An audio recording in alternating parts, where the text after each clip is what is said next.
안녕하세요. 옆집 의사 김은규입니다. 어떤 부위가 아프면 제일 불편할까요? 뭐 허리, 어깨, 무릎? 제가 생각하는 가장 불편한 부위는 바로 손입니다. 뭐 설거지를 하거나 일을 하거나 할 때 이 손이 불편하면은 할 수 있는 게 없잖아요. 그래서 오늘은 이 손 관절염에 대해서 말씀드리겠습니다. 손가락 관절염의 원인이 무엇인가요? 이 관절염은 관절에 말 그대로 염증이 생기는 건데 크게 두 가지로 나눌 수 있어요. 첫 번째는 이제 퇴행성 관절염과 두 번째는 류마티스 관절염으로 나눌 수 있어요. 이 퇴행성 관절염은 나이가 드시면서 이게 많이 써가지고 이 관절에 안에 염증이 생기는 걸 얘기하는 거고요. 반면에 이 류마티스 관절염은 자가 면역 질환인데요. 이 면역이라 함은 원래는 외부에서 균이나 나쁜 물질들이 들어오면 그걸 방어하는 기전이에요. 근데 자가 면역 질환은 자기 몸을 자기가 공격해서 염증을 일으키는 걸 말합니다. 그래서 특히 류마티스 관절염은 이 관절의 활먹이라는 곳을 공격해서 염증을 일으키는 것을 얘기합니다. 퇴행성 관절염과 류마티스 관절염 어떻게 구별하나요?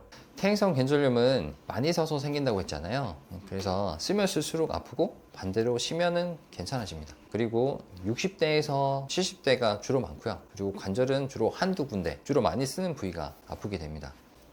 반면에 이 류마티스 관절염은 몇 가지 특징이 있어요. 첫 번째로 아침 일어날 때 한 30분에서 1시간 정도 손이 이게 뻣뻣해지는 조조강직이라는 게 있습니다. 그래서 저녁에 이제 염증성 물질들이 관절에 쌓여가지고 생긴다고 되어 있는데 아직 정확한 원인은 몰라요. 두 번째로는 반대로 이렇게 움직이면 서서히 좋아집니다. 움직이면 이 혈류 공급이 잘 돼서 염증 물질들이 점점 사라지게 되면서 통증이 줄어들게 됩니다. 그리고 세 번째로는 류마티스 관절염은 이 관절뿐만 아니라 전신 증상도 나타날 수 있어요. 어딘가 모호하게 아픈 근육통이라든지 어떤 피로감, 그리고 전신 세약 이런 것들이 나타날 수 있습니다.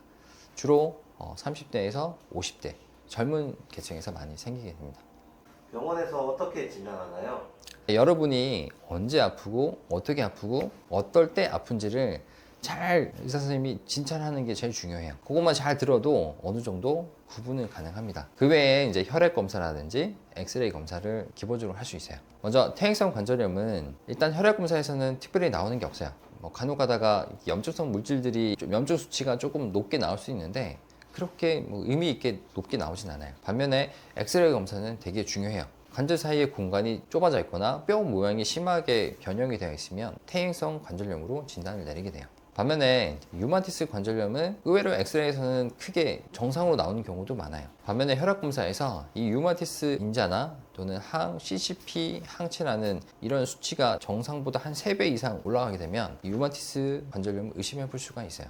손가락 관절염은 치료가 어렵나요? 네, 어려워요. 이 치료는 이 원인을 치료하는 근본적인 치료와 그다음에 증상을 완화시켜주는 이제 증상 완화 치료가 있는데 당연히 원인 치료가 중요한데요. 근데 하지만 이 퇴행성 관절염과 류마티스 관절염 치료는 원인 치료가 잘 안 돼요. 이 퇴행성 관절염은 닳아서 없어진 거기 때문에 이걸 이미 되돌릴 수 있는 방법은 없어요. 그래서 다른 관절들이 더 망가지지 않도록 하기 위해서 사용량을 줄이는 수밖에 없어요. 반면에 이제 류마티스 관절염은 자가 면역 질환이라고 했죠. 그래서 자기 몸을 자기가 공격하는 거기 때문에 이 면역력을 떨어뜨리는 치료를 하게 됩니다. 그래서 주로 먹는 약으로 조절하게 돼요. 그래서 진통소염제, 스테로이드, 드마드, 생물학적 제제 등이 있습니다. 근데 이런 약들은 부작용이 생길 수 있기 때문에 꼭 중간중간에 피검사를 해봐야 되고요. 류마티스 전문 병원이나 큰 병원에 가는 걸 추천합니다. 손가락 관절염 방치하면 어떻게 되나요? 당연히 안 좋죠. 많이 아프게 됩니다. 그래서 이게 손가락이 점점점 이렇게 변형이 되거나 나중에는 심한 경우에는 이게 주먹이 안 쥐어지는 경우도 있어요. 그리고 아침마다 이게 띵띵 부어서 고생 엄청 하시게 됩니다.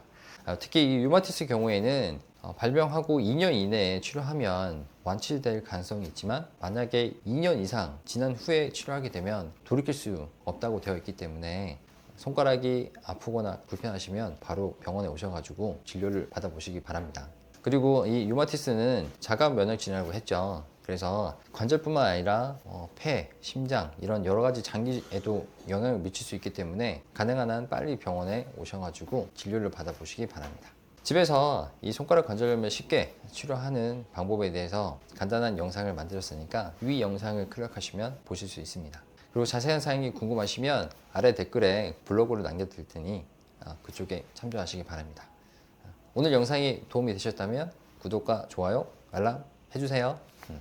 옆집 의사 김영규입니다.